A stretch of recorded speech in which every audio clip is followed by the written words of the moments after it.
سلام تماشابینان گرامی، خلاصه خبرهای مهم دوم ماه تاجیکستان را از پایگاه خبری بامداد برایتان پیشکش میکنیم. شروع میکنیم از یک نگاه کوتاه به سرخط خبر مهم روز در این برنامه. تهدید گلبدین حکمتیار، افغانستان به مخالفین مسلح تاجیک پناه میدهد. نشر عکس‌های خانه بخوک یکسان شده امرالدین علاوه شایف. دیپلمات‌ها 4 محبوس قرغز را در زندان‌های تاجیکستان عیادت کردند. هشدار: از دوم تا 16 می هوا در تاجیکستان سیربارش خواهد شد. یک جوان در مشچا و یک کودک در فرخار غرق شدند. 3 صدمه مرگاور در همدانی، سرز و استرفشان. نشریات ایرگراف را در دوشنبه 2 زده است. و اکنون تفصیلات خبرها.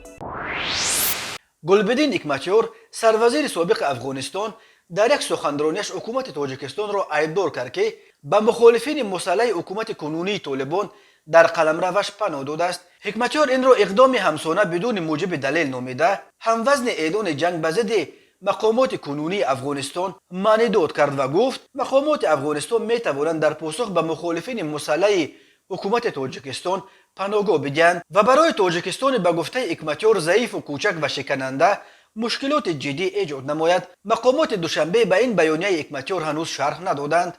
گلبدین حکمتیار در این مویزش که به زبان دری صحبت میکرد میگوید: در خطاب به اونا میگویم میدانید معنای پناه دادن به مخالفین مسلح کشور همسایه چیست؟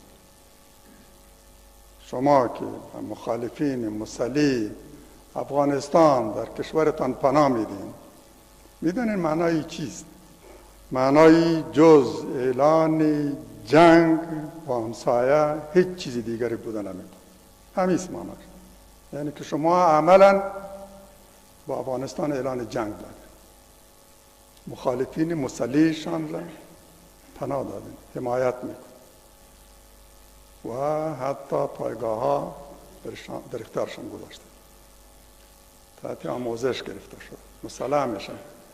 و متاسفانه دوشنبه با همه وقاحت اعلان میکنه که گویا مدافع سرسخت اینان و در حکومت هم سهم کم از کم 40% را میخوان. یقینا این به معنای اعلان جنگ علیه افغانستان است. و پیامد این موضوعگیری ها هم جزئی نخواهد بود که در برابر این اقدام خصمانه یک جانبه بدون موجب و دلیل افغانستان هم تصمیم بگیره که با مخالفین مسلح تاجیکستان بعد از این پناه میده. و اگر احیانا این کار شد، تاجیکستان ضعیف، کوچک، شکننده با چه سرنوشت روبرو خواهد شد؟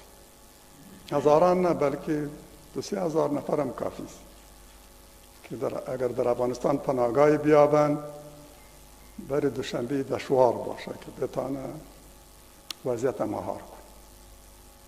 چرا راه دشمنی را انتخاب کردید؟ چه سودی از این آیل حال شما میشه؟ شما هیچ سودی از همراهی با امریکا نخواهید داشت. امیدواریم تجدید نظر کنید، راه درست را انتخاب کنید، به جای راه دشمنی و مخالفت راه تفاهم، راه تعامل، تحمل هم دیگر این راه را انتخاب کنید. حکمتیار از دوشنبه خواست در موضع‌گیری‌هایش در قبال افغانستان تجدید نظر کند و به جای روی دشمنی و خصومت روی تفاهم و تحمل یکدیگر را انتخاب کند.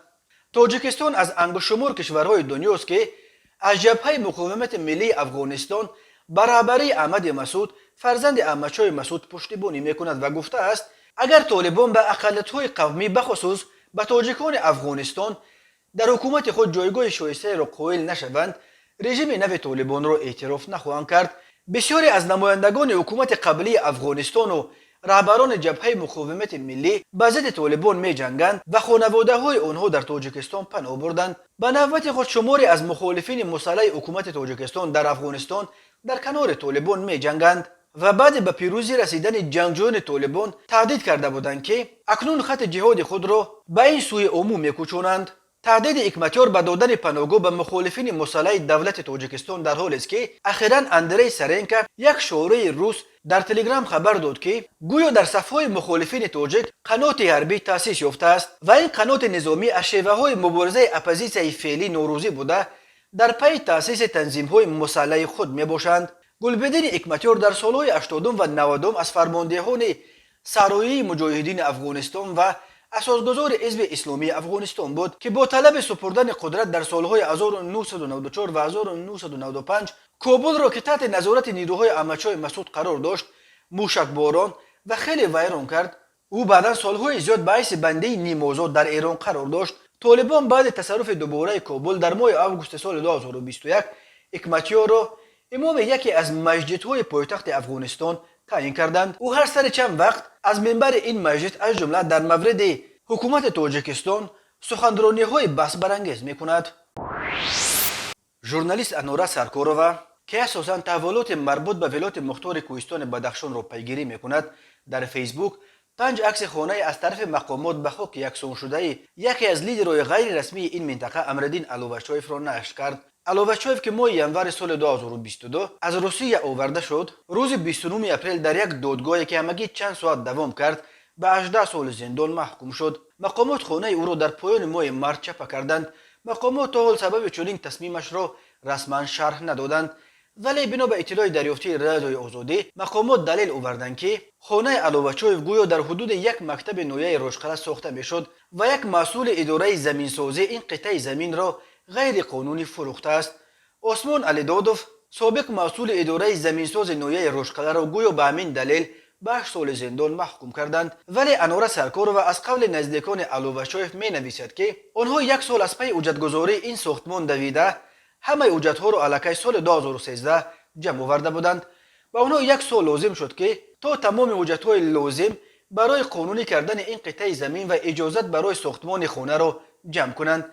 سرتیفیکاتی که حق این عائله به این قطعه زمین و بنیاد خانه را ثابت میکند تا حال در دست عائله علوشایف است. ساختمان خانه 7 سال باز طول میکشید و در این مدت یگان نماینده مقامات در مسئله بنیاد خانه علوشایف اعتراض نداشت.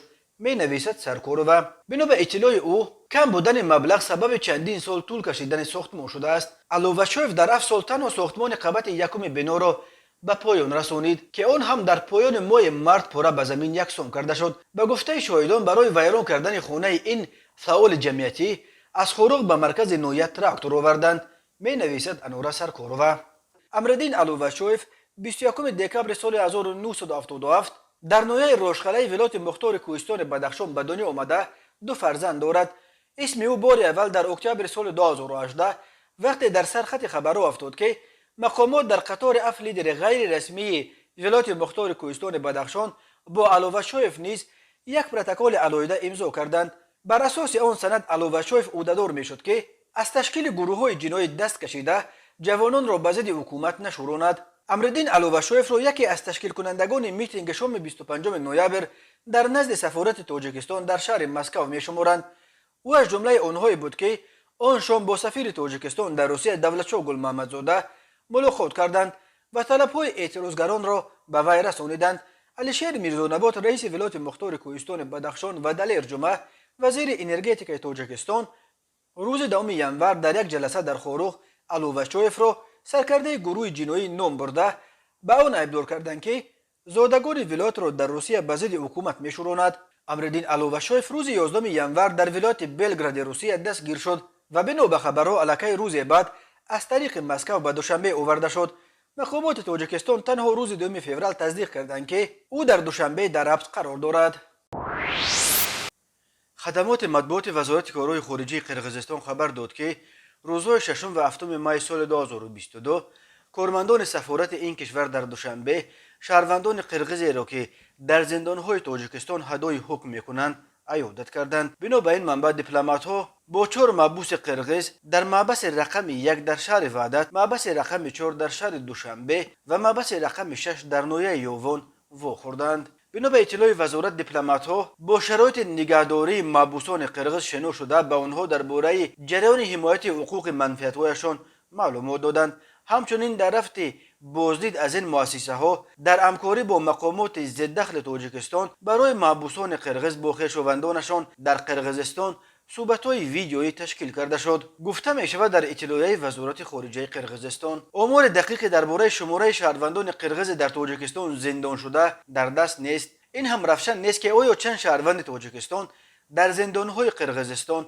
ادای حکم می‌کنند. در سال‌های آخر در پس منظر مناقشه‌های خونین مرزی که تنها در یک سال آخر از هر دو طرف حدود 60 کشته و نزدیک 270 زخمی به جا گذاشت، روابط دوشنبه و بشکک خیلی بد شد. بد شدن مناسبت‌ها افزایش موردهای بازداشت شهروندان این دو کشور را با اتهام سرچکنی و قاچاق و حتی جاسوسی در پی داشت. همین طور مقامات دو کشور ده‌ها نفر را با اتهام اشتراک در مناقشه‌های خونین مرزی تحت جستجو قرار دادند. رئیس دادگاه ولایت سوق بختیار عاقل‌زاده ماه فوریه سال 2022 در نشست خبریش گفت در سال 2021 در تاجیکستان 39 شهروند قرغزستان را با اتهام عبور غیر قانونی مرز دستگیر و محکوم به زندان کردند. ولی تا کنون به گفته عاقل‌زاده یگان نفر برای اشتراک در مناقشه‌های مرزی دستگیر و به جوابگری کشیده نشده است. ماه نوامبر سال 2021 مقامات تاجیکستان 3 قرغز متهم به مرزشکنی را آزاد کرده وعده داد که با 3 دیگر را رها خواهد کرد. قرغزستان نیز آن وقت 2 شهروند تاجیک متهم به سرشکنی را آزاد کرده بود. فعلا دقیق نیست که باز چند شهروند تاجیکستان در زندان‌های قرغزستان باقی ماندند.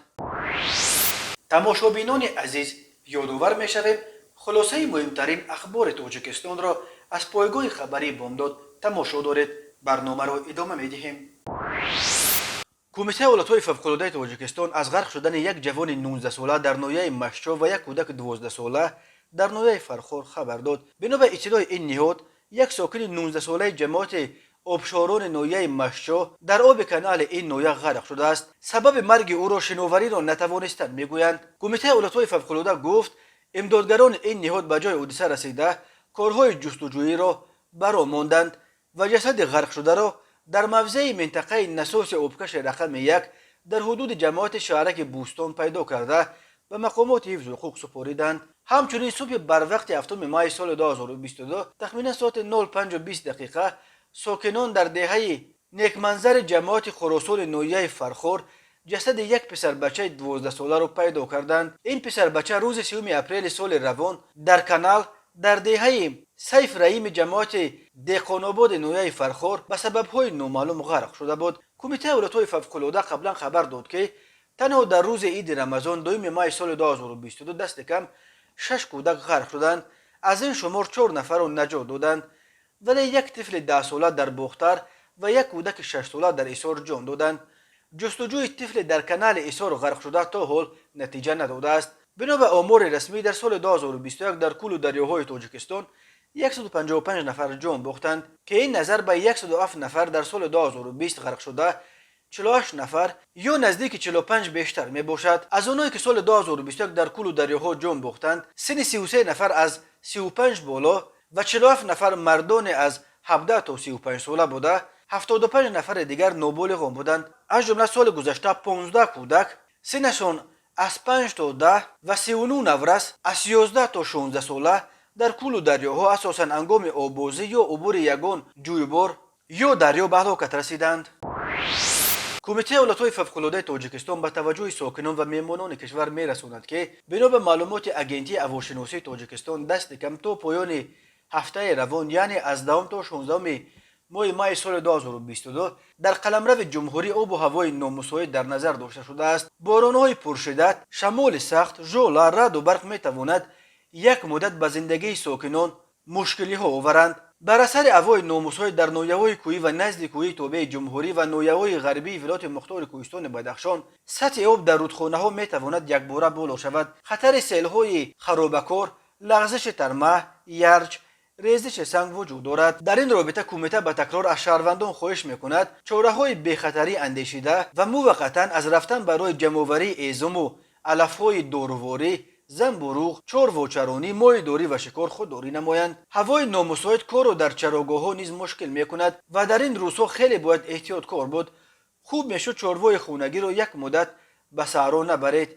گفته میشود در اطلاعیه کمیته توصیه می‌کرد که هنگام رعد و برق از زیر سیمچوب‌ها و خطای انتقال نیروی برق دور باشد. خوب میشد در این لحظه ها از تلفن و تجهیزات برقی استفاده نکنید. رانندگان ماشین ها هنگام سفر در راههای کوهی قاعده های بی‌خطری را رعایت کنند. هوای بارانی مشکل دید دارد و خوب میشد سرعت حرکت را بالا نبرند و مسافه را رعایت کنند. حرکت در راههای کوهی شبانه برای رانندگانی که ماشین های 36 دارند نیز مصلحت نیست. میگوید کمیته ایالت‌های فوق‌العاده در هشدارش. کمیته چون همیشه از اهالی خواهش میکند قبل از آغاز باران‌ها جویبارها و سیل‌راه‌ها را از هر گونه خس و خسپاره و سنگ و ریگ تازه کنند. باید همیشه تلفن‌های شما آماده باشند تا در صورت پیش آمدن یگان حالت فوق‌العاده توانید به ممانعت زنگ زنید.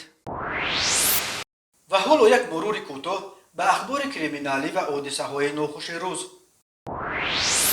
مرکز مطبوعات وزارت کارهای داخلی تاجیکستان روز 2 مای خبر داد که در روزهای استراحت در راههای جمهوری با 3 صدمه مرگ‌آور رخ داد. 8 مای سال 2022 تخمینا ساعت 21:15 راننده اتومبیل تمغه مرسدس بنز زایروف جاویدان سال تولدش 1988 ساکن نوحه فرخار هنگام حرکت کردن از سمت دهه قهرمان به سمت دهه شهرک مسکو نوحه همدانی از عهده اداره واسطه نقلیات نبرآمده پیادهگر شریپوف محسدین سال تولدش 1982 ساکن نوحه مسکو را پخش نموده از جای حادثه غیب شده است. در نتیجه پیادهگر شریپوف جراحت وزن جسمانی برداشته در جای حادثه به هلاکت رسیده است. همین طریق 8 مای سال 2022 تخمینا ساعت 18:00 راننده اتومبیل تمغه روان امیروف عبدالکریم سال تولدش 1955 هنگام حرکت در راه ماشینگرد عینی پنجکند در حدود شهرک سرزم شهر پنجکند از عهده اداره واسطه نقلیات نبرآمده دوچرخه‌ران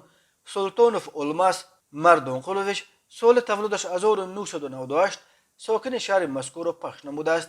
در نتیجه دوچرخه‌ران سلطانوف جراحت گوناگون جسمانی برداشته در جای حادثه به هلاکت رسیده است. 9 مای سال 2022 تخمینا ساعت 11:20 راننده اتومبیل تمغه اوپل استرا تورسونوف شفقت جان سال تولدش 1995 ساکن شهر بوستان هنگام حرکت در شورای چنوق خوجند دوشنبه در حدود شهر استرافشن از عهده اداره واسطه نقلیات نبرآمده به قسمت قفوی سپرینتر که به شرمتوف نورالله سال تولدش 2001 ساکن نوحه باباجان غفورов تعلق دارد برخورده است. در نتیجه شرمتوف جراحت گوناگون جسمانی برداشته در جای حادثه به هلاکت رسیده است. از روی این حادثه ها تحقیقات ادامه دارد. راههای تاجیکستان از لحاظ شماره صدمه ها پرخطر شمرده می شود. بنا به آمار رسمی سال 2021 بر اثر 1102 صدمه نقلیاتی در راههای این کشور 395 نفر به هلاکت رسیده 1218 نفر جراحت جسمانی برداشتند. سرعت بلند حرکت و رعایت نکردن قاعده های حرکت در راه همچنین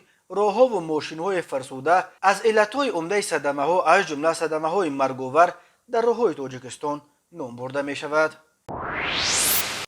به شعبه وزارت کارهای داخلی در نوحه سینای شهر دوشنبه با عریضه مرد 62 ساله ساکن پایتخت مراجعت نموده است که 8 مای سال 2022 شخصان نامعلوم با راه پنهانی از شرکت ایرگراف واقع در کوچه رامون نبیوف در آمده از آنجا 19140 سامانی را دزدیده از جای حادثه غیب شدند. هنگام گذراندن چاره‌بینی‌های اپراتیوی جستجویی از جانب کارمندان میلیسیا مرد 38 ساله ساکن شهر دوشنبه همچون گمانبر در صادر نمودن جنایت دزدی دستگیر کرده شد. عاید به این حالت تفتیشات ادامه دارد. نسبت مرد 41 ساله ساکن شهر خوجند پرونده جنایتی با ماده 247 قسم 4 کودکس جنایتی جمهوری تاجیکستان آغاز کرده شد. نام برده ماه مارس سال 2021 با روی فریب به باوری مرد 39 ساله ساکن شهر مذکور درآمده از او 90,000 سامانی گرفته تا حال مبلغش را برنگردانیده است. از روی این حادثه تفتیشات ادامه دارد. تماشابینان عزیز و گرامی، این بود مرور به خلاصه چند خبر مهم امروز تاجیکستان. خبر و گزارش های بیشتر از تاجیکستان و درباره تاجیکستان و اطراف آن را در سامانه پایگاه خبری بامداد در این نشانه پیگیری نمایید: www.bomdad.com. خوش باشید.